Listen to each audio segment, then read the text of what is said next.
A confesión de parte, relevo de prueba. Epa, mi llave. Los invito a que hagamos un análisis de unas declaraciones que dio la madre de María Machado y ella misma a unas entrevistas que le hicieron.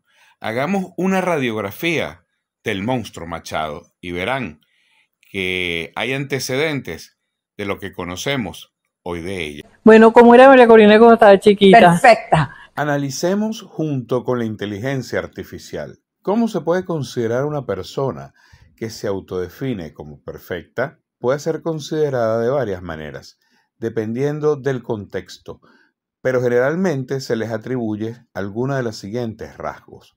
Número 1. Egocéntrica o narcisista.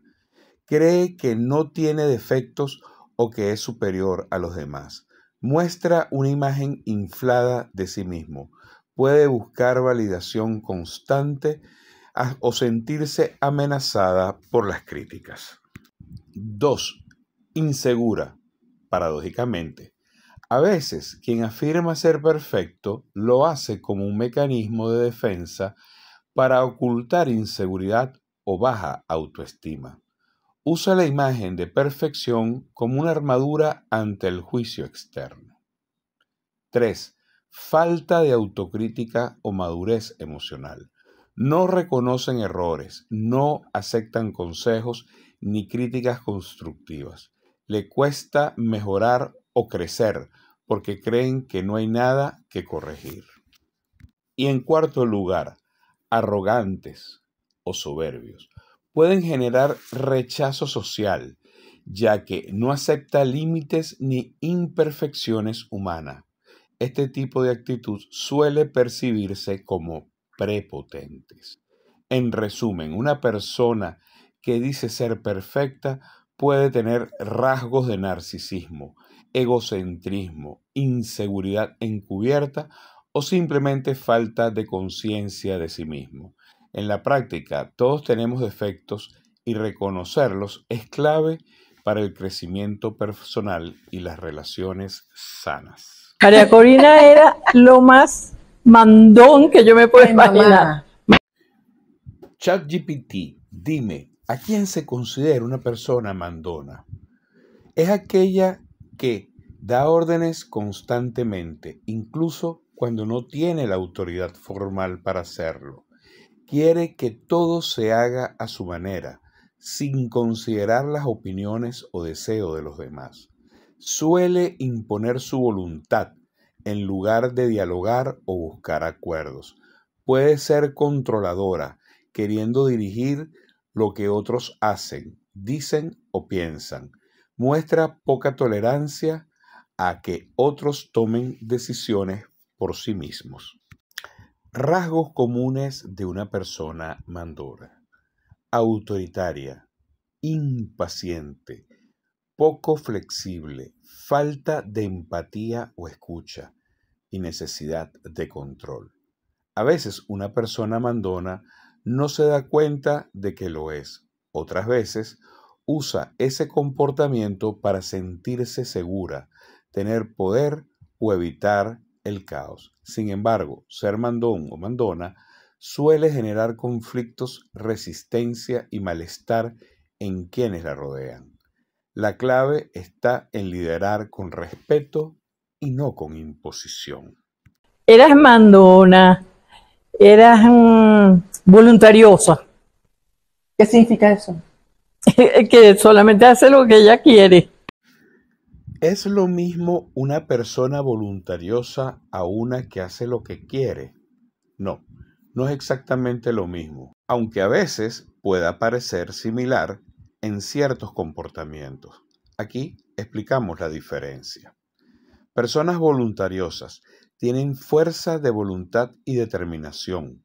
Lucha por lo que quieren, con esfuerzo y perseverancia.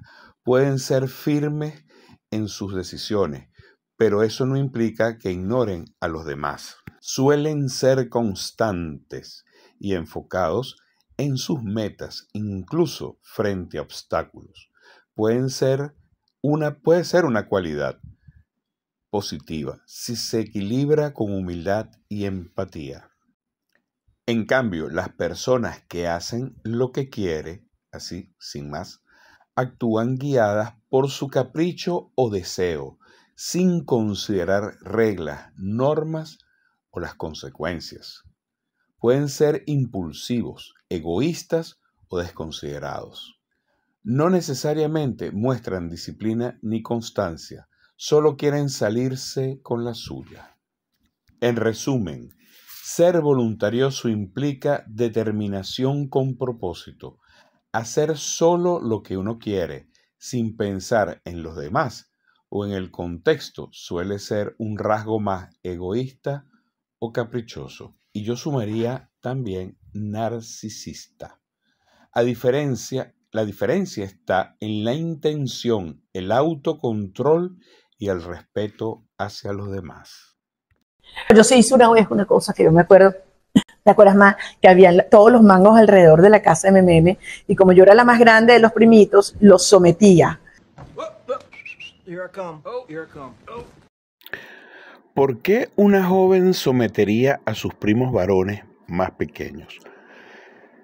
Puede hacerlo por diversas razones psicológicas, familiares y sociales, aunque cada caso es distinto. A continuación te explico los motivos más comunes que explican este comportamiento. 1. Deseo de poder o control. La joven puede sentir que tiene más autoridad al ser mayor y usa esa ventaja para dominar. Controlar a los más pequeños le da una sensación de superioridad, poder o seguridad, especialmente si en otras áreas se siente vulnerable o ignorada. Repetición de patrones familiares.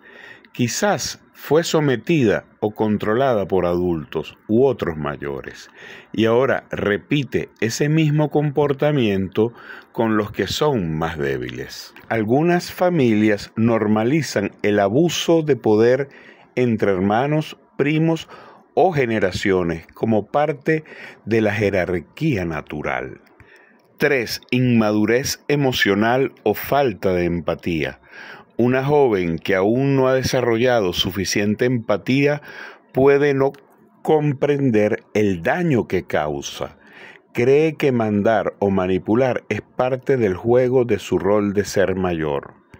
Comenzamos a ver conductas que se repiten a través del análisis: inmadurez emocional y falta de empatía. 4. Resentimientos de género. En familias donde los varones reciben más atención, libertad o cariño, una joven puede desarrollar sentimientos hacia ellos. Pueden someterlos como una forma inconsciente de compensar lo que ella siente que le falta o castigar a quienes representan este trato preferencial. Aquí debo hacer un alto para hacer la siguiente reflexión. Nunca he visto a María Machado combatir a otras mujeres. Siempre lo hace contra hombres y hombres de poder. Hombres que ostentan altos liderazgos muy por encima de ella y sobre todo que ostentan autoridad. He manifestado anteriormente que su conducta me ha llevado a pensar las grandes diferencias que tenía con su padre, la poca atención que podría haber recibido ella de su padre, el cual era un empresario eminente y nunca le dio ninguna oportunidad en ninguna de sus empresas. 5. Baja autoestima encubierta. Algunas personas que se sienten inseguras o poco valoradas buscan reafirmarse dominando a otros más débiles. Someter a sus primos puede ser una forma de sentirse importante o valiosa. Otro rasgo que se vuelve común ante análisis previo: baja autoestima. Necesidad de sentirse importante o valiosa. Falta de límites familiares. Si no hay adultos presentes que corrijan, supervisen o enseñen a convivir con respeto, es más fácil que se impongan comportamientos autoritarios o abusivos. El silencio o la indiferencia de los adultos refuerzan esa conducta. La propia María Machado dice que son sus tías las que le hacen el reclamo de lo que está haciendo. Es decir, no vino la corrección desde su propio hogar. Si a esto le sumamos lo que conocemos del comportamiento de su padre en el mundo de los negocios y cómo manejaba los bienes de Venezuela como si fueran propios, nos marca una pauta de cómo era la psicología dentro de ese hogar. Un comportamiento, además, adoptado por la hija, la cual ha hecho exactamente lo mismo al ofrecer los bienes de Venezuela a diferentes intereses internacionales como si fueran propios. Repito, el silencio o la indiferencia de los adultos refuerza la conducta. Pero, ¿y cómo puede manifestarse ese sometimiento? Burla, humillaciones o manipulación emocional, obligar a obedecer sin cuestionar, aislamiento o castigo si no se hace lo que ella quiere, hacer sentir inferiores o culpables a los primos más pequeños. Resumiendo, una joven puede someter a sus primos varones más pequeños por una mezcla de necesidad de control, heridas emocionales, entorno familiar disfuncional o inmadurez emocional. No es algo natural ni sano y si ocurre merece atención y límites claros, porque puede generar daños emocionales duraderos a los niños. Por cierto que todo esto me hizo recordar el manotazo que le dio María Machado a Delsa Solórzano en uno de los mítings de la campaña. Pero si María Corina somete a sus primos varones más pequeños, ¿qué podría significar simbólicamente? En este caso, podría estar usando esa frase para referirse a cómo ella ejerce poder o influencia dominante sobre figuras políticas masculinas más jóvenes o menos fuertes, en el contexto de la oposición venezolana. Desde ese enfoque, el comportamiento de ella puede ser el siguiente.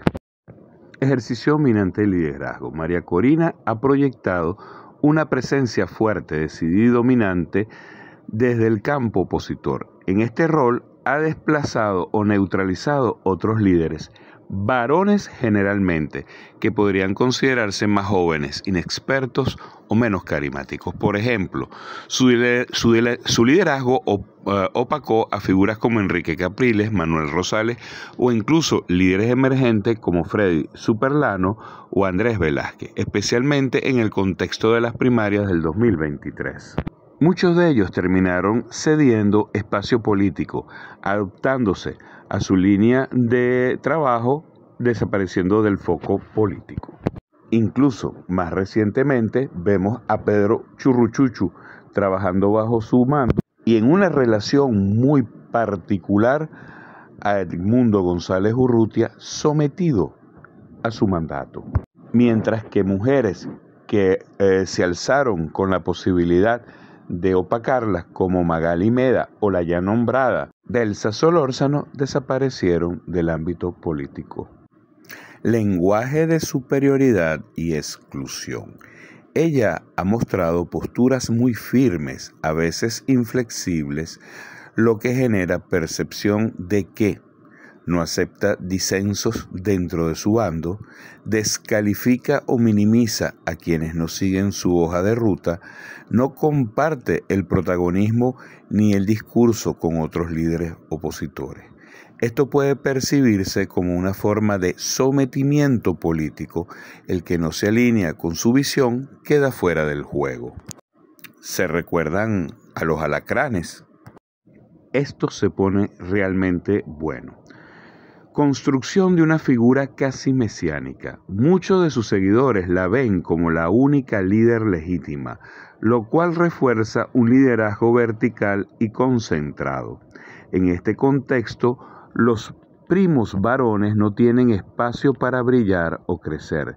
Quienes la cuestionan son etiquetados como traidores, colaboracionistas o débiles. Definitivamente, ChatGPT va a ser considerado como un alacrán. Contexto cultural, mujer fuerte en espacio masculino. El hecho de que sea mujer en un espacio históricamente dominado por hombres rompe el molde y al mismo tiempo genera admiración por su determinación, rechazo o resistencia por considerarla autoritaria y soberbia. Lo paradójico es que ella, al enfrentarse a un sistema machista, puede replicar métodos de imposición para sobrevivir o ganar, tal como lo haría un líder duro tradicional. Dicho de otra manera, como lo he comentado muchísimas veces, María Machado es un Chávez con falda. En conclusión a este segmento, decir que María Machado somete a sus primos varones más pequeños puede entenderse como una crítica a su estilo de liderazgo centralista, dominante, excluyente e inflexible en un entorno donde ha ganado tanto poder simbólico que no permite el florecimiento paralelo de otros líderes opositores, especialmente hombres que podrían disputarles el lugar. Nuevamente reitera esta investigación que estamos haciendo a través de ChatGPT que la señora María Machado es la dictadora de la oposición y que impide que surjan otros liderazgos en la misma.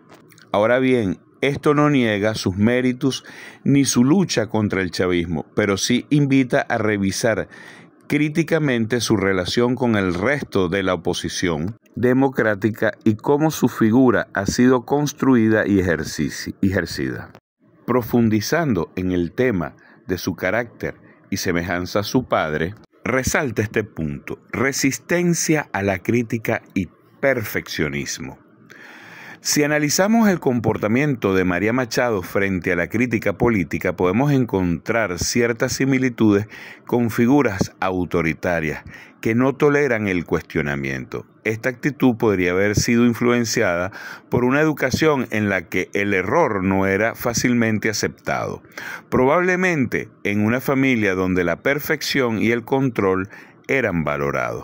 Relaciones con su padre. Es posible que su figura paterna representara una figura imponente o poco flexible, lo cual pudo haber llevado a María a desarrollar una postura similar frente a la disidencia interna dentro de su propio partido y de la oposición.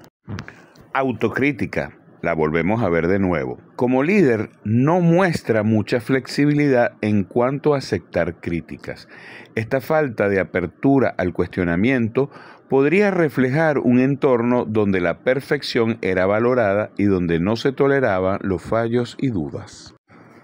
También vemos que el liderazgo femenino y el modelo paterno resaltan, puesto que María ha sido una líder femenina en un espacio predominantemente masculino.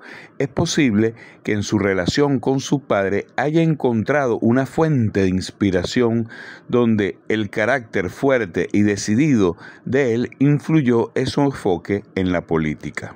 Al ser mujer, probablemente tuvo que sobresalir mucho más para ser tomada en cuenta en el campo político, lo cual refuerza su estilo de liderazgo fuerte y muchas veces excluyente. Esto pudiera leerse y verse muy bien, salvo que, al conocer los antecedentes y la forma de pensar de su padre, no es muy bueno lo que puede haber dejado sembrado en su hija. Y entonces los ponía a agarrar mangos y hacíamos, pero unas bolsas de mango así, y las ponía que todos las vendieran, y por supuesto yo les daba una comisión bastante marginal de lo que recogíamos. Ahora le preguntamos a ChatGPT cómo esta conducta que acaban de ver ustedes se puede reflejar en el manejo de un país. En ese relato mencionado, María Machado cuenta que ponía a sus primos a vender mangos y se quedaba con la mayor parte del dinero, dejando para ellos una ganancia pequeña. Esta puede ser una señal reveladora de ciertos rasgos de personalidad y estilo de liderazgo, especialmente si lo consideramos desde una mirada ética, psicológica y política. Y muestra cómo podría manejar ella a Venezuela. Mentalidad jerárquica y utilitarista desde joven. Este comportamiento muestra que incluso desde pequeña María Machado se colocaba en la cima de la estructura, utilizando a los demás, en este caso sus primos, como herramienta para generar valor, pero quedándose con la mayor parte del beneficio. No había una lógica de justicia o equidad, sino una visión de liderazgo basada en el control, la explotación del esfuerzo ajeno y una retribución desigual. Esto puede reflejar una mentalidad empresarial extrema en la que quien organiza, manda o lidera cree que merece mucho más sin necesariamente trabajar para lograrlo, sin aportar su colaboración. Vuelve a relucir la ausencia de empatía, esta vez visto desde la conciencia social. Si el relato fue contado con orgullo o humor como parte de una anécdota graciosa, eso puede indicar falta de sensibilidad respecto al abuso de poder, incluso en un contexto familiar, es decir, tal cual como así lo narró. Esta forma de hablar de la historia refuerza una visión de sí misma como astuta, exitosa, incluso manipuladora, sin importar si eso implica tratar injustamente a los otros. Surge la palabra manipuladora, creo que es muy importante dentro de todo el contexto y la realidad que conocemos de María Machado. Podría trasladarse a su forma de gobernar. Una líder que toma decisiones duras, centradas en la eficiencia o el control, sin necesariamente tener en cuenta el impacto en los más vulnerables. Este punto es fundamental porque lo he dicho muchas veces. Al estilo de gobierno y los aliados de María Machado en el mundo, no le importa el pueblo. Presten mucha atención a este punto que es muy importante. Mentalidad de élite de ganador.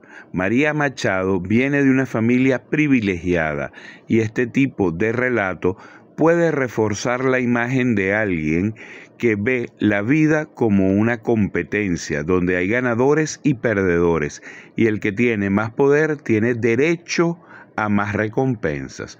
En política, esto puede traducirse en un gobierno que favorece la meritocracia mal entendida, donde fuerte manda y el débil se adapta, en lugar de construir un modelo más solidario e inclusivo. Esto es gravísimo y es determinante en nuestra realidad actual en el país. En resumen, sí, esta historia es un reflejo claro de una personalidad dominante, calculadora y con una lógica de poder y recompensa desigual, que puede anticipar un estilo de gobierno autoritario, excluyente o basado en el control del otro más que en el servicio colectivo. Esto no significa que no tenga habilidades o méritos, pero sí alerta sobre cómo concibe las relaciones del poder, quién manda, quién gana más, y los que ayudan deben conformarse con poco. Si esto no ha cambiado, el riesgo de reproducir desigualdad y verticalismo en el poder político es bastante alto. Y por supuesto que esto no ha cambiado porque lo muestra aún. Bastante marginal de lo que recogíamos. Bastante marginal de lo que recogíamos. Con GPT profundizamos aún mucho más. Cómo esta conducta de María Machado, basada en control, jerarquía y recompensa desigual y verticalismo, podrían afectar el manejo de la economía, la democracia y el sistema social en Venezuela si llegase a gobernar. Primero, estaríamos al frente de una economía de modelo liberal extremo o excluyente, con características probables como la implementación de un modelo económico de libre mercado sin frenos sociales, con prioridad a los inversionistas, grandes empresas privadas y élites económicas. Y además con una reducción o eliminación del Estado como actor social, dejando al mercado resolver todo.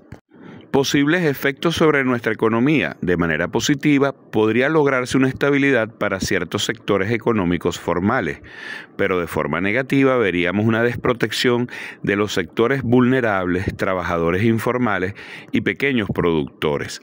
Aumento de la desigualdad, el que tiene recursos o contactos prospera, el que no queda fuera. Y reitero, el que tenga contactos, es decir, los enchufados del machadismo.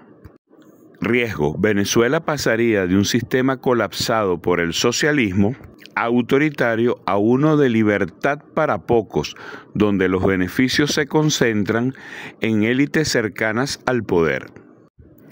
Aquí hay que hacer una acotación, que tal colapso no obedece exclusivamente al socialismo y el mismo está siendo superado. Punto 2. En la democracia, concentración del poder político y exclusión.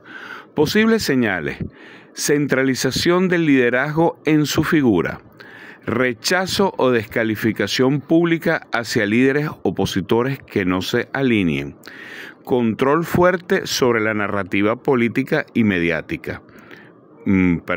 ¿Esto no les recuerda a ustedes a Hugo Chávez? Ahora bien, ¿cómo reaccionaría un liderazgo parecido en este aspecto al de Hugo Chávez, pero con un gobierno de extrema derecha manejado por María Machado? Poca apertura a la disidencia interna, peligro de sustituir un régimen autoritario de izquierda por un liderazgo autoritario de derecha, fragilidad democrática si las decisiones claves dependen de una sola figura sin diálogo o coalición amplia. Ejemplo simbólico: si gobernara con la misma lógica con la que organizó a sus primitos a vender mangos y quedarse ella con el grueso del beneficio, la estructura sería: ella dirige, los demás ejecutan, sin participación real, sin distribución equitativa. Nada nos llevaría a pensar que gobernaría de manera distinta, por cuanto esto es lo que ella ha dicho y además así era su padre. En el tercer aspecto vemos el tejido social, la meritocracia dura con poca empatía. Posible enfoque: reivindicación del esfuerzo individual, la autosuficiencia y el emprendimiento, la minimización del rol del Estado como garante de la justicia social, deslegitimación del reclamo social o de los sectores populares como dependientes o cómodos. ¿Y cuáles serían las consecuencias? Ignorar las condiciones estructurales de pobreza y exclusión, aumentar la división social, los que valen y los que sobran, confundir eficiencia con desprecio por la realidad de las mayorías empobrecidas. Algo, por cierto, que me recuerda muchos aspectos de la Cuarta República. Conclusión aquí: si traslada su lógica de infancia, yo organizo, ustedes venden, yo cobro, más que los demás, el país puede terminar tratando a las clases populares como piezas útiles del sistema económico, pero sin voz, voto ni poder real. ChatGPT nos dice que si habrá aspectos positivos en todo esto. Dice que sí, que una persona con ese nivel de determinación, claridad de metas y formación empresarial podría estabilizar la economía, atraer inversión internacional, romper con la corrupción y el clientelismo del chavismo.